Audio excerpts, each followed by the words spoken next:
Welcome to clear selection. Clear selection के YouTube channel पे आपका स्वागत है। करंट अफेयर की सीरीज में हम लोग अब जुलाई 2024 के मोस्ट इंपॉर्टेंट करंट अफेयर्स को देखेंगे, जो कहीं ना कहीं आपके आगामी प्रतियोगी परीक्षा में एक सवाल के तौर पे दिख सकते हैं। पीछे के 3 महीने के एक सीरीज को अपलोड कर दिया गया है, जिसमें अगस्त, सितंबर और अक्टूबर है। ये जुलाई महीने का अपलोड किया जा रहा है। आप इसे ध्यान से देखेंगे तो आपको लगेगा कि हाँ, कुछ ऐसे सवाल हैं इसमें जो कहीं ना कहीं आपके एग्जाम में सवाल के तौर पे दिख सकते हैं। तो वीडियो को अंत तक देखिएगा। आसानी से हम लोग इसको लेकर के चलेंगे ऑब्जेक्टिव फॉर्म में, जिससे कि आपका इंटरेस्ट भी बना रहे और आपका रिवीजन और सिलेक्शन दोनों हो जाए। क्योंकि इस चैनल का अपना एक मकसद है और उसी मकसद से इसका नाम रखा गया है कि पढ़े ऐसे सिलेक्शन हो जैसे। तो चलिए शुरू करते हैं जुलाई 2024 महीने के मोस्ट इंपॉर्टेंट करंट अफेयर्स को। तो पहला सवाल है, वह है यूनेस्को की विरासत विश्व विरासत सूची में ऐतिहासिक मोइदम्स को शामिल किया गया है। यह किस राज्य में स्थित है? क्या यह बिहार है, असम है, मेघालय है या गुजरात है? जब भी यूनेस्को से संबंधित कोई भी अपडेट आता है, वो कहीं ना कहीं एक सवाल के तौर पे एग्जाम में दिखता है। सही उत्तर है असम। अब आपके दिमाग में यह सवाल आएगा कि आखिर ये मोइदम्स होता क्या है, तो उसके बारे में कुछ जान लें। तो पूर्वी असम में स्थित मोइदम्स को सांस्कृतिक श्रेणी में प्रतिष्ठित 43rd 43वां यूनेस्को विश्व धरोहर स्थल का टैग प्राप्त हुआ। इसे इस लिस्ट में इसके नामांकन के एक दशक से अधिक समय बाद शामिल किया गया। मतलब 10 वर्ष पहले इस लिस्ट में इसका नाम गया था, लेकिन उसको शामिल नहीं किया गया। अब जो है इस समय इसको शामिल किया जा रहा है। यह 700 साल पुराने मोइदम्स जो है ईंट पत्थर का खोखला तहखाना है। इसमें राजाओं और राजघरानों के अवशेष पाए गए हैं। सरकार ने 31 मार्च 2027 तक देश भर में लगभग कितने भारतीय प्रधानमंत्री भारतीय जन औषधि केंद्र खोलने का लक्ष्य रखा है? जो जन औषधि केंद्र जहां पर की जेनरिक दवाएं मिलती है, कितने खोलने का लक्ष्य रखा है? 15,000, 20,000, 25,000 या 30,000? सही उत्तर है दोस्तों 25। अगला सवाल है, भारत की पहली एकीकृत कृषि निर्यात सुविधा किस बंदरगाह पर स्थापित की जाएगी? पहली है, इसी कारण इंपॉर्टेंट है और आपके लिए एक सवाल भी है। क्या वो पारादीप बंदरगाह है, विशाखापट्टनम बंदरगाह है, कामा कामरा कामराजार बंदरगाह है या फिर जवाहरलाल नेहरू बंदरगाह है? सही उत्तर हो जाएगा दोस्तों जवाहरलाल नेहरू बंदरगाह। कमेंट करके आप मुझे बताएंगे कि जवाहरलाल नेहरू बंदरगाह जो है कहाँ पर स्थित है। हाल ही में जारी वैश्विक पासपोर्ट सूचकांक में भारत की रैंक क्या है? वो 81वां है, 82वां, 83वां या 84वां? सही उत्तर है दोस्तों 82वां। कुछ जानकारी और देखें तो हाल ही में जारी वैश्विक पासपोर्ट सूचकांक में भारत ने 82वां रैंक हासिल किया है। भारतीय नागरिक इंडोनेशिया, मलेशिया और थाईलैंड जैसे लोकप्रिय गंतव्यों सहित 58 देशों में वीजा मुक्त यात्रा कर सकते हैं। यूके स्थित हेनले पासपोर्ट इंडेक्स ने यह रैंक जारी किया है। तो आपको ये भी सवाल पूछा जा सकता है कि हाल ही में जारी हेनले पासपोर्ट इंडेक्स में भारत का रैंक क्या है? तो 82वां ही इसका उत्तर होगा। रैंकिंग में टॉप कौन किया है? तो सिंगापुर जो है वो शीर्ष स्थान पर है, जिसने नागरिकों को 195 देशों में वीजा मुक्त प्रवेश की सुविधा दी है। तो यहाँ पे मैं आपको बता दूं कि पासपोर्ट का जो है सिंगापुर टॉप किया है, उसका रीजन क्या है? क्योंकि 195 देश में वो वीजा मुक्त प्रवेश कर पा सकते हैं। तो जितने देश मैक्सिमम वीजा मुक्त यात्रा करते हैं, उनको पासपोर्ट में उतना पावरफुल माना गया है। तो भारत जो है 58 देशों में ही कर सकता है, इसीलिए 82वें स्थान पर है। चलते हैं अगले सवाल पर। नेक्स्ट है आपको, भारतीय नौसेना के लिए त्रिपुट श्रेणी के दो उन्नत जहाजों का निर्माण किया गया है। दो उन्नत जहाजों का निर्माण किया गया है। अब आपको ये बताना है कि ये किसके द्वारा निर्माण किया जा रहा है इसका। तो क्या ये हिंदुस्तान शिपयार्ड लिमिटेड है या कोचिन शिपयार्ड लिमिटेड है गोवा शिपयार्ड लिमिटेड है या इनमें से कोई नहीं? सही उत्तर हो जाएगा दोस्तों गोवा शिपयार्ड लिमिटेड। अगले साल जुलाई तक रेलवे कनेक्टिविटी के तहत आने वाला पूर्वोत्तर क्षेत्र का चौथा राजधानी शहर कौन सा होगा? जैसा कि मोदी सरकार आने के बाद पूर्वोत्तर को रेल से कनेक्ट करने का एक बहुत बड़ा मुहिम लिया गया है, उसमें अब ये चौथी राजधानी हो जाएगी जिसको कि अगले साल रेल कनेक्टिविटी से जोड़ दिया जाएगा। तो वो कौन सी राजधानी है? क्या वो गुवाहाटी है, अगरतला है, आइजॉल है या ईटानगर है? सही उत्तर है दोस्तों आइजॉल। अगला सवाल है अंतर्राष्ट्रीय ओलंपिक समिति में निम्न में से किसे फिर से चुना गया है? एक चीज देखिए यार, आईओसी इंटरनेशनल ओलंपिक कमिटी जो है, अंतर्राष्ट्रीय ओलंपिक कमेटी में निम्न में से किसे फिर से चुना गया है? क्या वो सचिन तेंदुलकर है, अभिनव बिंद्रा है, नीता अंबानी है या अमिताभ बच्चन है? सही उत्तर है दोस्तों नीता अंबानी।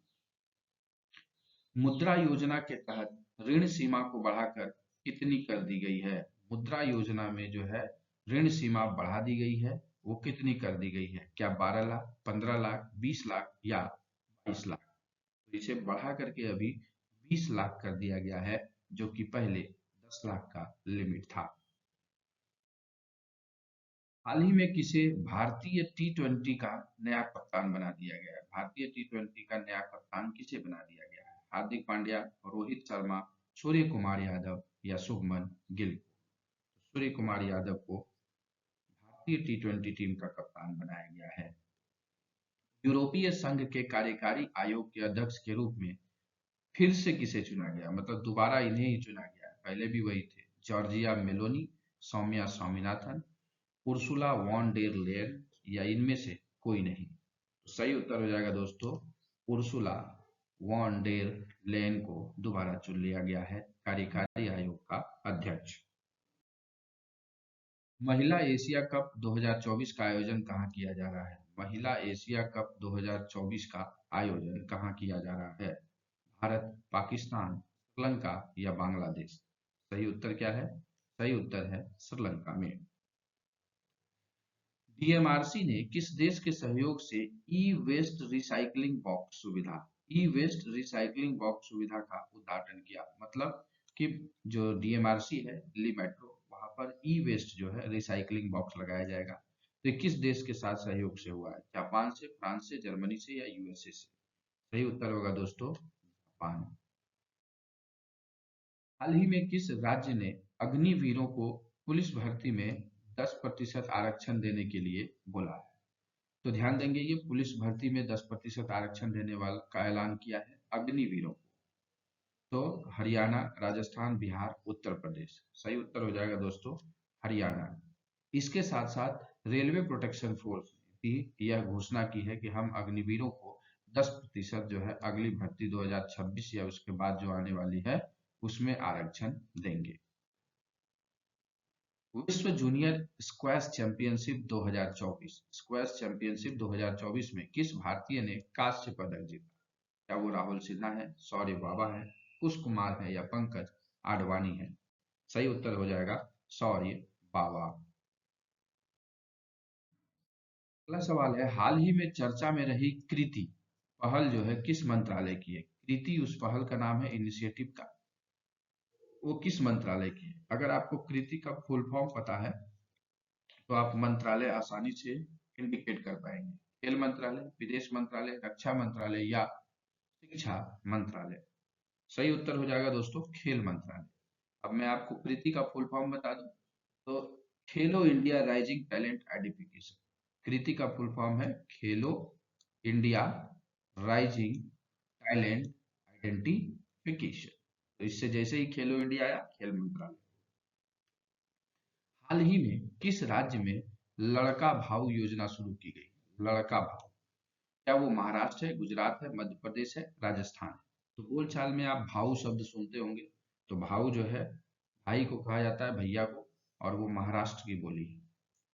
अब लड़का भाऊ जो योजना है इसमें क्या कुछ होगा? इस योजना के तहत जो है 12वीं पास प्रशिक्षु को 6,000 रुपए और डिप्लोमा धारक को 8,000 रुपए तथा स्नातक डिग्री वाले को 10,000 रुपए प्रति माह मिलेंगे।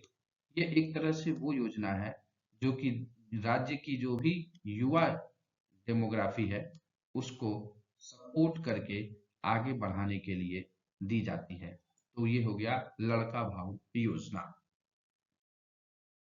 नेक्स्ट है, हाल ही में नीति आयोग का पुनर्गठन किया गया, इसके उपाध्यक्ष कौन है?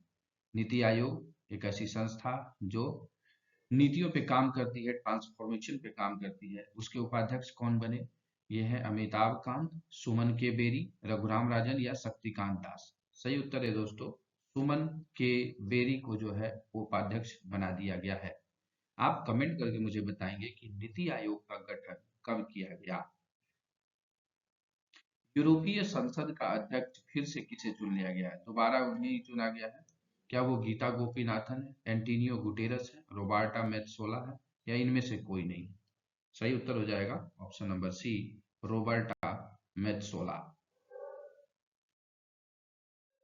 अगला सवाल है, पेरिस ओलंपिक 2024 का उद्घाटन समारोह में भारत के ध्वजवाहक कौन थे?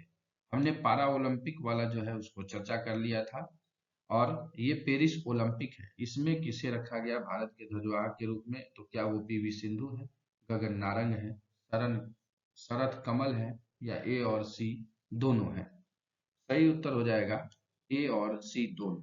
यहाँ पे ध्यान देंगे कि ए और सी जो है, पीवी सिंधु और शरथ कमल, इनको उद्घाटन समारोह में ध्वजवाहक के रूप में रखा गया। ध्वजवाहक के साथ साथ एक और होता है, वो है safe D mission. Safe D mission के लिए किसे चुना गया है? तो ओलंपिक विजेता गगन नारंग ने भारत के पेरिस 2024 ओलंपिक दल में सेफ डी मिशन के रूप में किसको, मैरी कॉम की जगह ले ली है। तो ये भी अगर पूछ दे कि सेफ डी मिशन के रूप में किसको, तो गगन नारंग को। हाल ही में पीएम मोदी को किस देश के सर्वोच्च नागरिक पुरस्कार से सम्मानित किया गया? क्या वो रूस, फ्रांस, स्पेन या यूक्रेन था? सही उत्तर हो जाएगा दोस्तों, रूस के। तो अक्सर जो है मोदी जी को सर्वोच्च नागरिक सम्मान मिलते रहता है, उसके अपडेट्स को देख लेते हैं। उसमें अभी जो है प्रधानमंत्री मोदी को हाल ही में सर्वोच्च, रूस का सर्वोच्च नागरिक सम्मान, अब इसका नाम भी पूछ सकता है, उसका नाम है Order of Saint Andrews the Apostle. ये रूस वाले का नाम है Order of Saint Andrews the Apostle से सम्मानित किया गया। प्रधानमंत्री मोदी को कुछ महीने पहले भूटान के भी सर्वोच्च नागरिक से सम्मानित किया गया, उसका नाम था order of the Druk Gyalpo. Order of the Druk Gyalpo से सम्मानित किया गया। तो आपको इस सम्मान का नाम भी एक बार आपके दिमाग में चला गया, जिससे कि अगर सम्मान के नाम से पूछ दे तो भी आप बना सकते हैं। जैसे इस सवाल को इस प्रकार से भी पूछा जा सकता है कि Order of Saint Andrews the Apostle पुरस्कार जो है ये किस देश का सर्वोच्च नागरिक सम्मान है? तो आंसर हो जाएगा रूस। नेक्स्ट है, Tata power solar system limited ने हाल ही में घर घर सोलर पहल किस राज्य से शुरू की? क्या ये बिहार है, मध्य प्रदेश, उत्तर प्रदेश या राजस्थान है? सही उत्तर है दोस्तों, उत्तर प्रदेश से। अब इसका उद्देश्य क्या है? किसी भी योजना का अपना एक उद्देश्य होता है। इसका उद्देश्य है हर घर को सौर समाधान के माध्यम से स्वच्छ ऊर्जा प्रदान करना है। इस मिशन की शुरुआत पीएम मोदी के संसदीय क्षेत्र वाराणसी से की गई है। भारतीय पुरुष क्रिकेट टीम का नया मुख्य कोच किसे नियुक्त किया गया है? काफी चर्चा और काफी विवाद भी हुआ था इस पर, काफी मीम्स भी बने थे, लेकिन अंततः उन्हें मुख्य कोच बना दिया गया। क्या वो एमएस धोनी है, आशीष नेहरा है, युवराज सिंह है या गौतम गंभीर है? तो सही उत्तर हो जाएगा गौतम गंभीर को। नेक्स्ट है, साल 2024 के सर्वश्रेष्ठ कृषि राज्य पुरस्कार, मतलब किस राज्य को कृषि के लिए सर्वश्रेष्ठ राज्य पुरस्कार से सम्मानित किया गया? क्या वो महाराष्ट्र है, उत्तर प्रदेश है, मध्य प्रदेश है या राजस्थान है? सही उत्तर हो जाएगा दोस्तों option number A, Maharashtra. Next है, किसे राष्ट्रीय क्षय उन्मूलन कार्यक्रम के लिए प्रधान सलाहकार के रूप में नियुक्त किया गया है? राष्ट्रीय क्षय उन्मूलन कार्यक्रम के लिए क्या वो डॉक्टर सौम्या स्वामीनाथन है, अभिनव सिन्हा है, नृपेंद्र मिश्रा है या गीता गोपी नाथ है? सही उत्तर हो जाएगा डॉक्टर सौम्या स्वामीनाथन को। नेक्स्ट क्वेश्चन है, क्षेत्रीय सुरक्षा समूह, रीजनल जो है सिक्योरिटी ग्रुप है ये, कोलंबो सिक्योरिटी कॉन्क्लेव का नया सदस्य कौन बन गया है? कोलंबो सिक्योरिटी कॉन्क्लेव का तो भूटान, बांग्लादेश, पाकिस्तान या ईरान? सही उत्तर है दोस्तों बांग्लादेश। अब ये चर्चा में क्यों है और क्यों ये एक सवाल के तौर पे दिख सकता है कि पीछे क्वाड को बार बार पूछा गया, क्वाड के बारे में। वैसे ही ये भी कोलंबो सिक्योरिटी कॉन्क्लेव है, इसमें भी भारत की हिस्सेदारी है, इसी कारण से यह इंपॉर्टेंट सवाल बनता है। अगर इसके बारे में जाने तो कहता है क्षेत्रीय सुरक्षा समूह कोलंबो सिक्योरिटी कॉन्क्लेव ने हाल ही में आधिकारिक तौर पर बांग्लादेश को समूह के 5वें सदस्य के रूप में शामिल कर लिया है। इसका मतलब 4 सदस्य पहले से थे। इससे पहले इसमें समूह में कौन कौन? भारत। जैसे ही भारत आया ये एक इम्पोर्टेंट मुद्दा बन जाता है जो कहीं ना कहीं आपके लिए सवाल बन सकता है। तो भारत, श्रीलंका, मॉरिशस और मालदीव ये जो है पहले से इसमें 4 देश शामिल हैं। अब जो है इसमें 5वां देश बांग्लादेश मिल गया। इस कोलंबो सिक्योरिटी कॉन्क्लेव की स्थापना साल 2020 में की गई थी, 2020 कोरोना में की गई। भारतीय ओलंपिक संघ ने ओलंपिक खेलों के लिए किसके साथ भागीदारी की है? क्या वो बीपीसीएल है, रिलायंस इंडस्ट्रीज है, एचपीसीएल है या आईओसीएल है? कोई एक संस्था होती है जो स्पॉन्सर करती है खेलों को, जो कि आसानी से खेल प्रगति कर सके और काम आगे बढ़ता रहे। तो इसमें आईओसी ने अभी बीपीसीएल के साथ जो है ये भागीदारी की है। और इस पर क्या कहा गया? तो कहा गया कि बीपीसीएल ने हाल ही में Paris Olympic 2024, Los Angeles 2028 Olympic तक के लिए भारतीय ओलंपिक संघ के साथ ऑफिशियल प्रिंसिपल पार्टनर के रूप में समझौता किया है। ये 24 नहीं, मतलब कि लॉस एंजिल्स जो 228 है, 2028 वहां तक के लिए इसको किया गया है। एक सवाल और पूछा जा सकता है कि भारतीय ओलंपिक संघ के अध्यक्ष कौन है? तो आईओए जो है ओलंपिक एसोसिएशन के अध्यक्ष पीटी उषा है और उन्होंने धन्यवाद भी दिया है बीपीसीएल को कि आपने हमारे साथ जो है भागीदारी की है। जीवन समर्थ पहल हाल ही में किस संस्था ने शुरू किया है? बड़ा ही इंपॉर्टेंट सवाल है ये और एक ट्रैपिंग सवाल है। जैसे ही इस तरह के शब्द दिखेंगे तो आपको कोई ना कोई क्या होगा, सरकारी जो है संस्था का नाम याद आएगा। नीति आयोग, विदेश मंत्रालय, एलआईसी या शिक्षा मंत्रालय। लेकिन ये शुरू किया है हमारा एलआईसी ने। ब्रिटेन के संसदीय चुनाव में किस पार्टी ने जीत दर्ज की? अभी जो है ऋषि सुनक वहां के हुआ करते थे प्रधानमंत्री, लेकिन चुनाव हुआ अभी और क्या conservative party, labour party, green party या लिबरल डेमोक्रेट? कौन जीता वहां पर? तो वहां जीत गई है अभी लेबर पार्टी। कौन थे लेबर पार्टी के नेता? कीर स्टारमर। उनका नाम याद रखिएगा। कीर स्टारमर जो है निवर्तमान प्रधानमंत्री ऋषि सुनक की कंजर्वेटिव पार्टी को हराकर ब्रिटेन के अगले प्रधानमंत्री बन गए हैं। ये इंपॉर्टेंट हो जाता है क्योंकि ऋषि सुनक का संबंध भारत से है और उनको हरा करके ये बन गए हैं।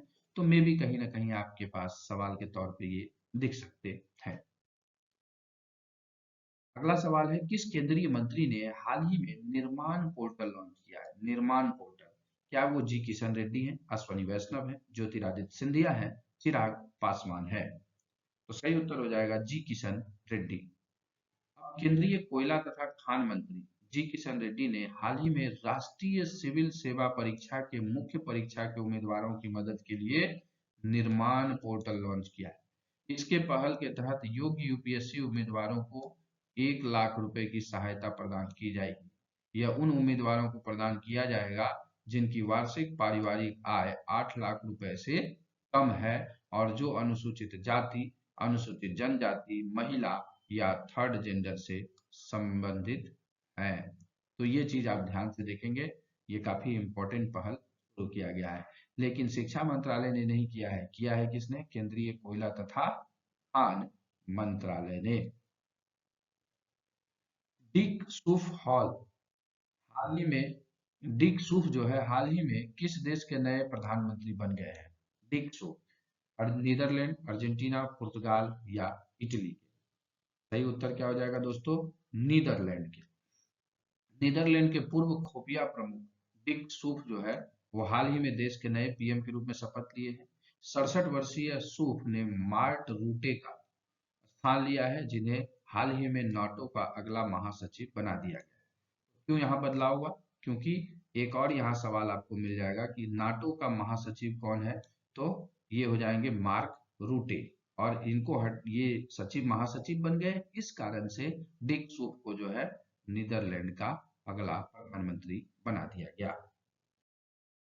नेक्स्ट है, भारत ने हाल ही में किस देश के साथ संयुक्त सैन्य अभ्यास नोमैडिक एलिफेंट शुरू किया है? तो सैन्य अभ्यास से एक सवाल 110% रहेंगे आपके एग्जाम में आगामी। तो क्या वो थाईलैंड है, बहरीन है, वियतनाम है या मंगोलिया है? सही उत्तर है दोस्तों मंगोलिया। अब ये क्या है, भारतीय सेना मंगोलियाई सेना के बीच संयुक्त सैन्य अभ्यास नोमैडिक एलिफेंट के 16वें संस्करण की शुरुआत 3 जुलाई से उमरोई मेघालय में हुई।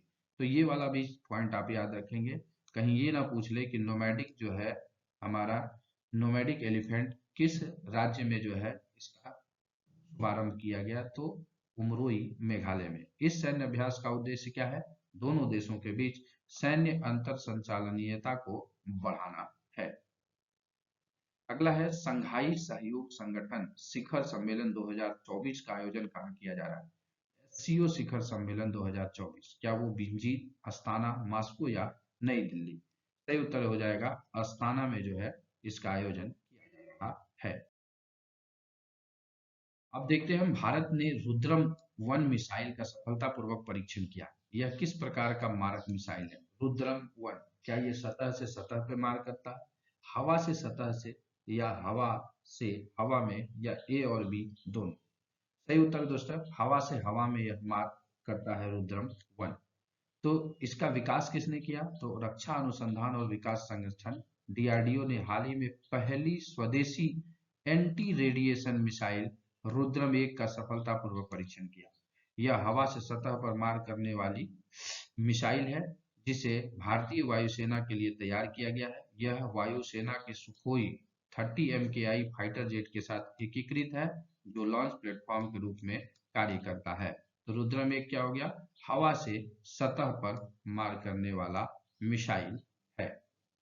तो ये थे जुलाई महीने के कुछ महत्वपूर्ण करंट अफेयर्स जो कहीं ना कहीं आपके लिए एग्जाम में सवाल के तौर पे दिख सकते हैं। तो आशा करते हैं कि आपके लिए यह वीडियो सीरीज लाभदायक हो रहा होगा और कहीं ना कहीं आपके ज्ञानवर्धन में सहायता कर रहा होगा। अगर आपको यह वीडियो अच्छा लगा हो तो लाइक करके मोटिवेशन बढ़ाइएगा।